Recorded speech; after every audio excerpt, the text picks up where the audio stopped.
శ్రీ దత్త దర్శనం పార్ట్ 15 గర్వబీజం. అలా వెళ్లిన కార్తవీర్యార్జునుడు ఇతోధికమైన బల పరాక్రమ ఔదార్యాలతో రాజ్యాన్ని నిరంకుశంగా శాసించసాగాడు. అనేక వేల యజ్ఞాలు దానాలు నిర్వహించాడు. రాజలోకంలో తనకు సాటి లేదనిపించుకున్నాడు. అందం, బలం, యవ్వనం, ఐశ్వర్యం, పాండిత్యం, అధికారం వీటిల్లో ఏ ఒక్కటి ఉన్నా మనిషికి తనకు తెలియకుండానే గర్వం అంకురించటం మనం చూస్తూ ఉంటాము. కార్తవీర్యుడికి ఇవన్నీ ఉన్నాయి. ఉండటంలో మానవుడన్న వాడికి ఎంత సమృద్ధిగా ఉండటానికి అవకాశం ఉందో అంత సమృద్ధిగానూ ఉన్నాయి.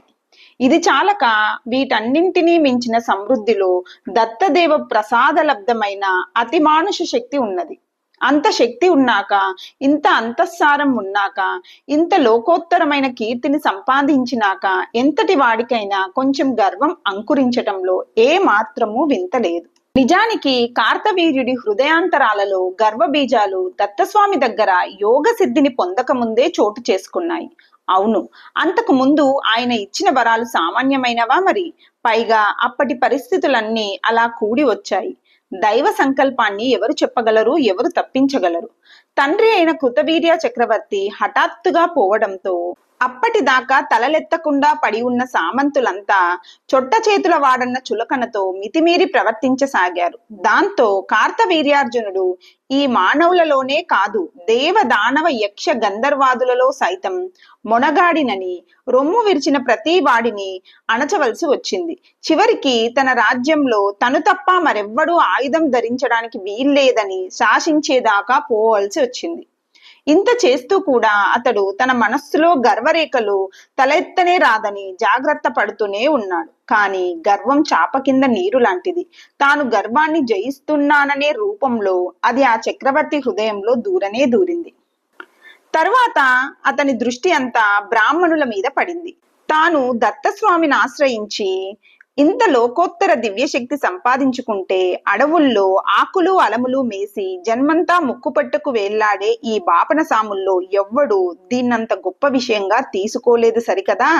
తాము చేసే బోధలే అసలైన ధర్మాలన్నట్టు, తామే మహనీయులమైనట్టు వారు ప్రవర్తించటం అతనికి కనిపించింది. ఎప్పుడు చూసినా స్నానాలు చెయ్యి, దానాలు చెయ్యి, వ్రతాలు చెయ్యి అని బోధిస్తూ ఉంటారు. నీళ్లు గడ్డకట్టే చలి రోజుల్లో మాఘ స్నానాలని, తెల్లవారుజామున నది స్నానాలు చేయిస్తూ ఉంటారు. ఎన్నేళ్లుగా ఈ ధర్మాలన్నీ చేసినా చేసేవారికి ఏమీ వచ్చినట్టు కనిపించదు. చేయించే వారికి దక్షిణ డబ్బులు తప్ప వేరేమీ గిట్టినట్టు ఉండదు. మరి తానేమి వ్రతాలు చేశాడని తనకింత శక్తి వచ్చింది? అది కేవలం దత్తస్వామి పాదాలను ఆశ్రయించిన బలం. కనుక ఇతర ధర్మాలన్నీ వ్యర్థం. తను చూసైనా ఈ బ్రాహ్మణులు ఈ విషయాన్ని గ్రహించి పోయి దత్తస్వామిని ఆశ్రయించరేమి అని చక్రవర్తికి వారి పట్ల తక్కువ చూపు లోపల ఉండేది. అసలే చక్రవర్తి, ఆ పైన దివ్యశక్తి సమన్వితుడు. అది చాలక త్రిలోకాలలో యథేచ్ఛా సంచారం చేయగల దివ్య రథం ఉంది. ఇక ఇతని మనస్సులో ఒక ఆలోచన పడితే అది ఆగుతుందా? ఈ బ్రాహ్మణ మునులంటే గడగడా వనికి వారి అడుగులకు మడుగులొత్తుతూ సేవిస్తూ ఉండే దేవతా వర్గం మీద కూడా అతనికి చులకన చూపే ఏర్పడింది. ఇది మనస్సులో ఒక భాగం. మరొక భాగంలో నిత్యానిత్య విచారం కొనసాగి మనస్సు వైరాగ్యానికి మళ్ళీ దత్తస్వామి కృపా ప్రసారానికై అర్రులు చాస్తుంది. చివరకు స్వామి అనుగ్రహం వల్ల యోగ సామ్రాజ్య పట్టాభిషేకం అబ్బింది. స్వభావం దురతిక్రమని పెద్దల నిర్ణయం కదా. స్వామి అనుగ్రహం వల్ల కార్తవీర్య చక్రవర్తికి ఆత్మజ్ఞానం లభించిన వ్యవహార దశలో పూర్వ సంస్కార స్వభావాలు మారలేదు.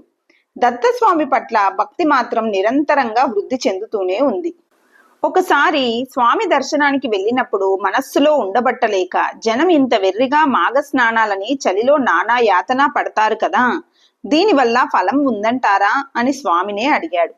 సర్వ హృదయాంతర్వర్తి అయిన స్వామి అప్పుడు మాఘ స్నానం కంటే పుణ్యం మరొకటి లేదని, అది ఆవశ్య కర్తవ్యమని, ఎన్ని యోగాలు దానికి సాటి రావని అనేక విధాలుగా మాఘస్నాన ప్రాశస్త్యాన్ని వేన్నోళ్ళ పొగడి ఊరుకున్నాడు.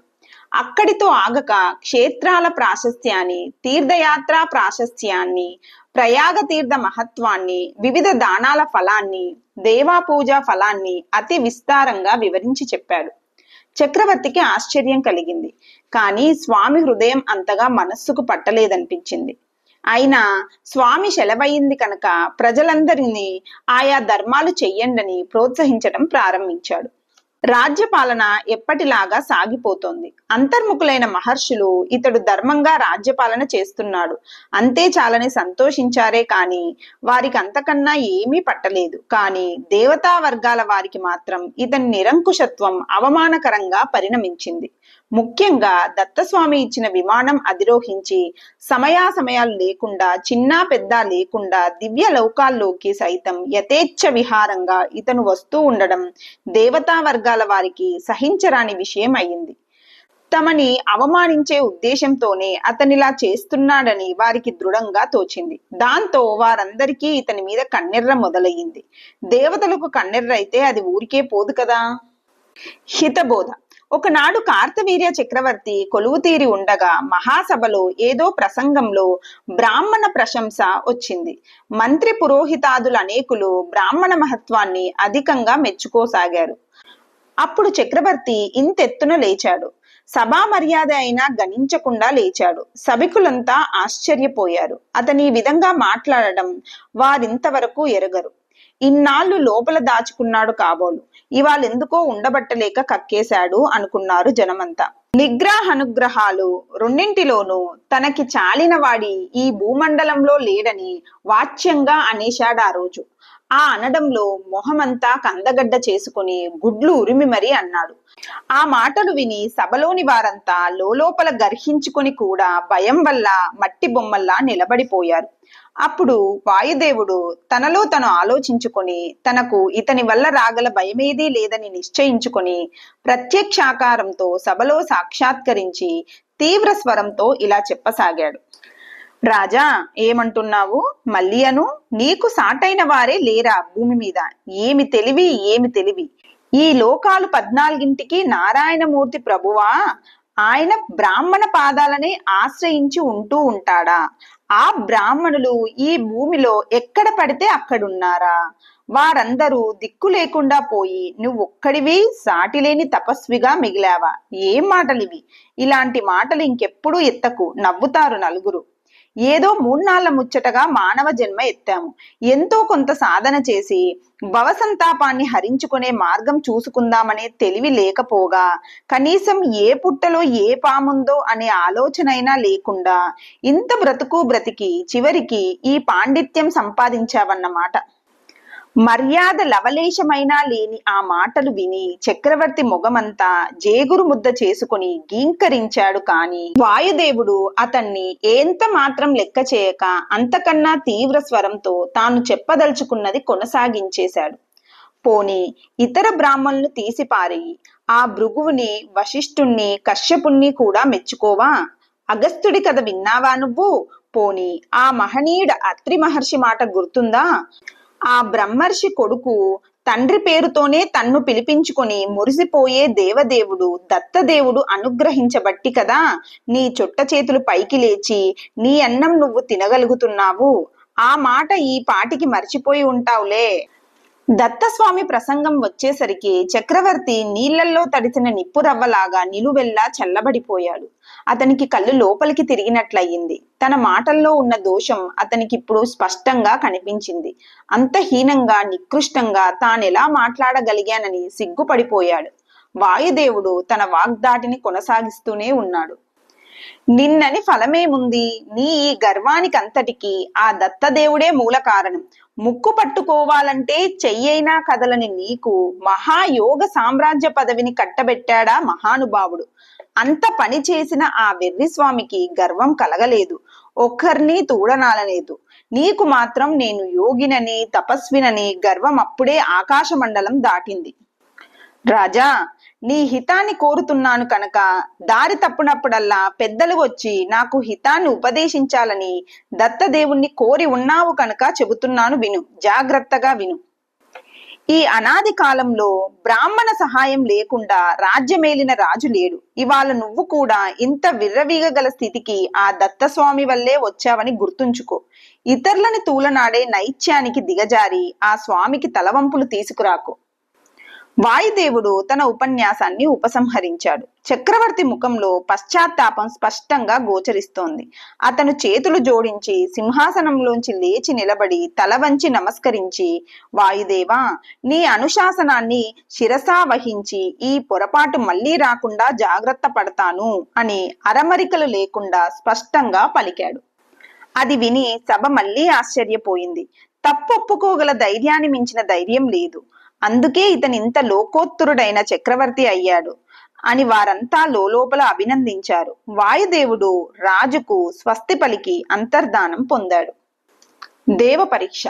ఒకనాడు మిట్ట మధ్యాహ్నం వేళ కార్తవీర్య చక్రవర్తి వైశ్వదేవం పూర్తి చేసి అతిథుల కోసం ఎదురు చూస్తున్న సమయంలో నిప్పులాగా వెలిగిపోతున్న బ్రాహ్మణుడు ఒక ఆయన వచ్చాడు. స్వర్ణ కుండలాలతోనూ నెరసిన పిలక జుట్టుతోనూ ముడతలు పడ్డ నుదురుతోనూ వృద్ధత్వము తపస్థిత్వము కూడా దీపిస్తున్న ఆ బ్రాహ్మణుడు ఎందువల్లనో గాని దీనమూకుడై ఉన్నాడు. వచ్చి వస్తూనే కొంగు చాచి, ప్రభు, నా ఆకలి తీర్చండి అన్నాడు. వైశ్వదేవ సమయం. వచ్చినవాడు వస్తూనే ఆకలంటున్నాడు. తాను ప్రభువు, తనకు జంకెందుకు, భయమెందుకు?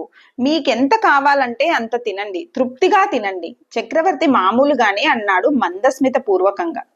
అయ్యా, నా ఆకలి పెద్దది, మా సంపద అంతకన్నా పెద్దది. ఆ నమ్మకంతోనే వచ్చాను. ఈ భూమి మీద ఉన్న తృణ లత వృక్ష జాతులను సమస్తాలను నాకు ఆహారంగా అనుగ్రహించండి చాలు. కార్తవీర్య చక్రవర్తి ఉలిక్కిపడ్డాడు. అనుమానంతో ముడిపడ్డ బ్రుకుటిలో ఎదురుగా ఉన్నది బ్రాహ్మణ రూపంలో ఉన్న అగ్నిదేవుడని కనిపించింది. చక్రవర్తి లోపలే నవ్వుకున్నాడు. దేవతలు అగ్నిదేవుణ్ణి బలి పశువుని చేసి మా దగ్గరకు పంపినట్టున్నారు. అయినా కార్తవీర్యుడు దేవతల మల్లే అసూయాపరుడు కాడని, పిరికివాడు కాదని వాళ్లకు తెలియాలి. అదే వాళ్ళకు అసలైన పరాజయం అవుతుంది. ఇలా ఆలోచించి చక్రవర్తి బ్రాహ్మణుడి వంక పరిహాసంగా చూస్తూ, అయ్యా, తమకు కావలసినంత తినమని ముందే చెప్పాము. మేమండగా ఉన్నాము, మీకెవ్వరూ అడ్డురారు. సుఖంగా భుజించి తోటివారికందరికీ మీ తృప్తిని చాటించుకోండి అన్నాడు. నర్మగర్భంగా ఉన్న ఆ పలుకులను అగ్నిదేవుడంత లెక్క చేసుకున్నట్టు లేదు. ఆయన తక్షణమే తన పనికి తాను ఉపక్రమించాడు. క్షణంలో భూమండలంలో ఉన్న మహావృక్షాలు, మొక్కలు, లతలు, తృణాలు, దుంపలు, బీజ సంతతులు అన్నీ దహించుకుపోవటం ప్రారంభించాయి. చూస్తుండగా మహావృక్షాలున్న చోట బూడిద రాసులు వెలిశాయి. లతాని కుంజలాలతో కలకలలాడే భూప్రాంతాలు బూడిద నెత్తిన పోసుకుని బావురు మనసాగినాయి. తృణజాతులు విస్తరించిన చోటల్లా అస్తవ్యస్తపు బూడిద గీతలు పడి అభిచార యంత్రాల ముగ్గులలాగా అమంగళంగా కనిపించసాగాయి. భూమధ్యగతాలైన దుంపజాతులన్నీ బొగ్గుగడ్డలయ్యాయి. భూమి మొత్తం బోసిపోయి బావురుమని ఏడుస్తున్నట్టు కనిపించసాగింది. నగరాలలోనూ గ్రామాలలోనూ ప్రజలు ఈ అనూహిత ఉపద్రవాన్ని చూసి ఆహాకారాలు చేయసాగారు. కారడవుల మధ్యలో ఆకులు దుంపలే జీవనాధారంగా నిశ్చితంగా తపస్సులు చేసుకునే మునికులాల వారు ఈ హఠాత్ పరిణామాన్ని చూసి దుఃఖక్రాంతులైపోయారు. సప్త ద్వీపాలలోనూ మునికులాలన్నీ దీనత తాండవించే కన్నులతో ఆకాశంలోకి చూస్తూ ద్రవించిపోవడానికి సిద్ధంగా ఉన్న హృదయాలను నిగ్రహించుకుంటూ ప్రాణాయామం చేసే ప్రయత్నాలలో మునిగిపోతున్నాయి. దైవలీల చాలా చిత్రమైంది. ప్రజలందరినీ కన్నబిడ్డల్లాగా చూసుకుంటున్న ఆ చక్రవర్తికి తన మాట నిలబెట్టుకొని తాను నెగ్గుతున్నానన్న సంతోషమే కాని మునుల ఆవేదన కనబడలేదు.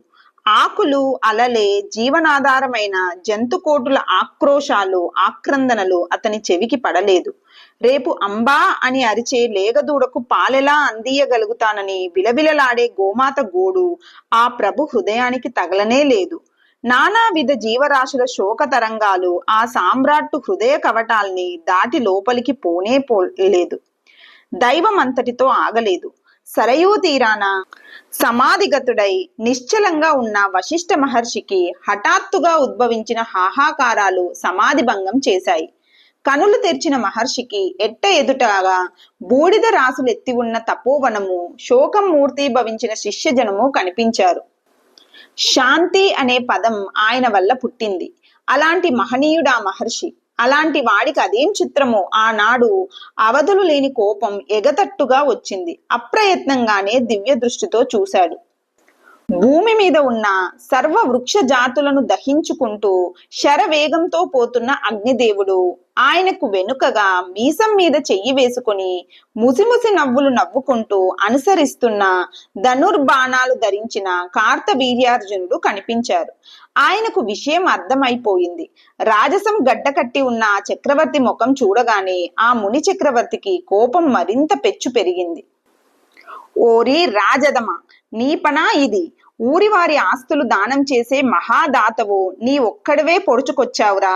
శక్తి లేశంతో నీ కళ్ళు నెత్తికెక్కాయిరా. నీకివాళ 1000 చేతులున్నా నీ అసలు చేతులు సొట్ట చేతులన్న మాట నీకు గుర్తు లేదేమో కని లోకానికి గుర్తు ఉంది. నీకు వినాశకాలం దాపురించింది కనుకనే ఇలాంటి పాడు పనికి పూనుకున్నావు. దగ్గరుండి బ్రాహ్మణ మాన్యాలను తగలబెట్టించడానికి పూనుకున్నావు. బ్రాహ్మణ ప్రభావం అంటే ఏమిటో నీకిప్పుడు తెలియదురా. బ్రాహ్మణుడి చేతిలోనే నీకు చావు మూడిన నాడు తెలుస్తుంది. అప్పుడు నీవి ఈ 1000 చేతులు చుట్ట చేతులే అవుతాయి, ఎండుటాకుల్లాగా రాల్తాయి. మహర్షి కోపం శాపంగా పరిణమించి దిక్కుల్లో ప్రతిధ్వనించింది. ఆ సమయానికి మరొక అంశంలో కొలువు తీర్చి ఉన్నాడు కార్తవీర్య చక్రవర్తి. ముని శాపం రాజసభలో మారుమ్రోగింది. అది విని చక్రవర్తి ముఖం కందగడ్డయ్యింది. అంతలో గాంభీర్యం ఆ ముఖాన్ని ఆవరించి స్థానువల్లే మారింది. క్రమంగా ఆ ముఖంలో చిన్న చిరునవ్వు మొలిచింది. మొలిచిన ఆ చిరునవ్వులో అవహేళన విర్రవీగింది. ఆహా, మహాబ్రాహ్మణులు! కామ క్రోధ విజయం, తత్వమయత్వం, ఆత్మపరత్వం ఇవన్నీ వీరిని చూసే నేర్చుకోవాలి మనమంతా. సరే కానియండి, ఆ ప్రశంస మనకెందుకు? మేము క్షత్రియులం, చక్రవర్తులం. రాజసం మాకు సహజ గుణం, ధర్మం కూడా. అయినా మాకు దత్తస్వామి శాసనం ఉన్నది. ఈ బ్రాహ్మణులకు ప్రతిశాపం ఇస్తే అది మాకే అవమానం. వారిని సుఖంగానే ఉండనీయండి. సాక్షాత్ వశిష్ఠ మహర్షినే చులకనగా చేసి మాట్లాడుతున్న చక్రవర్తి మాటలకు సభంతా గజగజలాడిపోయింది. చక్రవర్తి అర్ధాంతరంగా సభను ముగించి వేయడంతో వారికి ప్రాణాలు కుదుటపడ్డాయి. ఆ తర్వాత చాలా సంవత్సరాలు గడిచాయి. ప్రజలు క్రమంగా ఆ శాపం సంగతే మర్చిపోయారు. కార్తవీర్యుడు మొదటి నుంచి కూడా దాన్నెలాగూ అంతగా పట్టించుకోనే లేదు.